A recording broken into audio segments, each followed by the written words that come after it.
A cyclotron is a particle accelerator in which charged particles travel along a trajectory which consists of circles of increasing radius.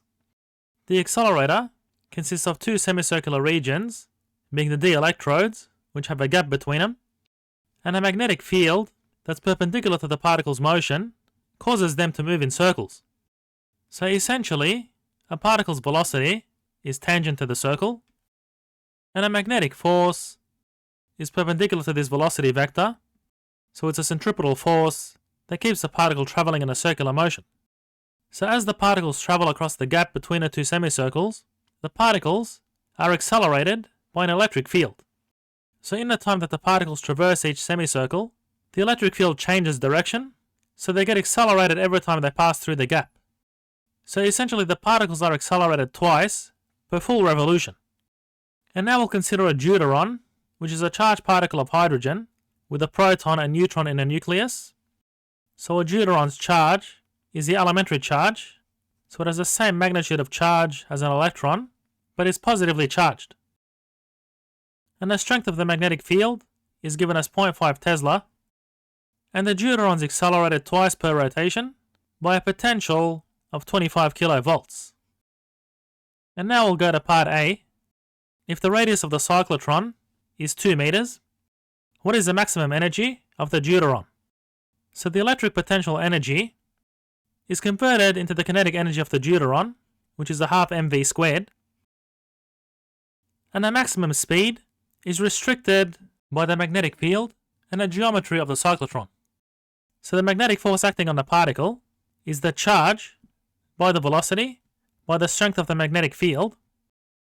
So that's the magnitude of the magnetic force, and that's equal to the mass of the particle by the centripetal acceleration, which is mv squared on r. So if we cancel v and substitute the radius of the cyclotron, so that gives the maximum speed of the particle. So we substitute all the values given in the problem, including the mass of the Deuteron, which is also given. So that gives 4.796 by 10 to the 7 meters per second. And if we substitute this in this expression, we get the maximum energy of the Deuteron. So that will be 3.84 by 10 to the minus 12 joules. And now we'll go to part B. Starting from a negligibly small velocity, so we'll take the initial velocity as around 0. How many full rotations does the Deuteron need before it reaches the maximum energy? So given the charge is accelerated twice by a potential difference of 25 kilovolts each time, then the energy absorbed by the Deuteron after one rotation is the charge by 2 by 25 kilovolts, or 25,000 volts. So that gives 8.01 by 10 to the minus 15 joules. So the number of rotations required to reach the maximum energy is the maximum energy divided by the energy after one rotation. So that gives 479 rotations required. And now we'll go to part C. What is the time taken for the Deuteron to make one complete rotation when its energy is around 500 kilo electron volts and when it's 5 mega electron volts? So the time taken for one complete rotation is the period, which is 2 pi on omega, or the angular speed, and in circular motion, v is equal to r omega.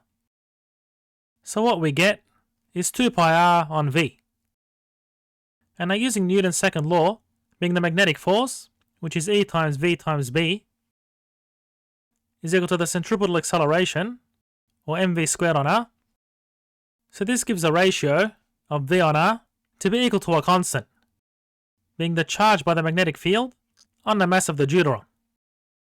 So essentially the period, or the time taken to complete one rotation, is 2 pi on v on r. So using this equation, and then substituting these values, so we had the charge of the Deuteron, the strength of the magnetic field, which was 0.5 Tesla, and the mass of the Deuteron is also given, we get 2.398 by 10 to the 7, and v on r is meters per second per meter, so this is in units of 1 on second. And then substituting this in the equation for the period, we get a time of 2.62 by 10 to the minus 7 seconds. For the Deuteron to make one full rotation.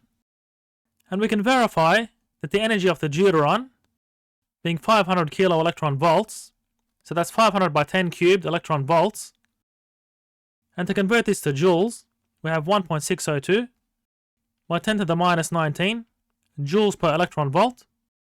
So that's 8.01 by 10 to the minus 14 joules, which is less than the maximum energy of the Deuteron. And then 5 mega electron volts is essentially 5 million electron volts. So simply multiplying this equation by 10 gives 8.01 by 10 to the minus 13 joules, which is still less than the maximum energy of the Deuteron. So given that V on R is constant, then the time taken for the Deuteron to make one complete rotation when its energy is around 5 mega electron volts is still 2.62 by 10 to the minus 7 seconds.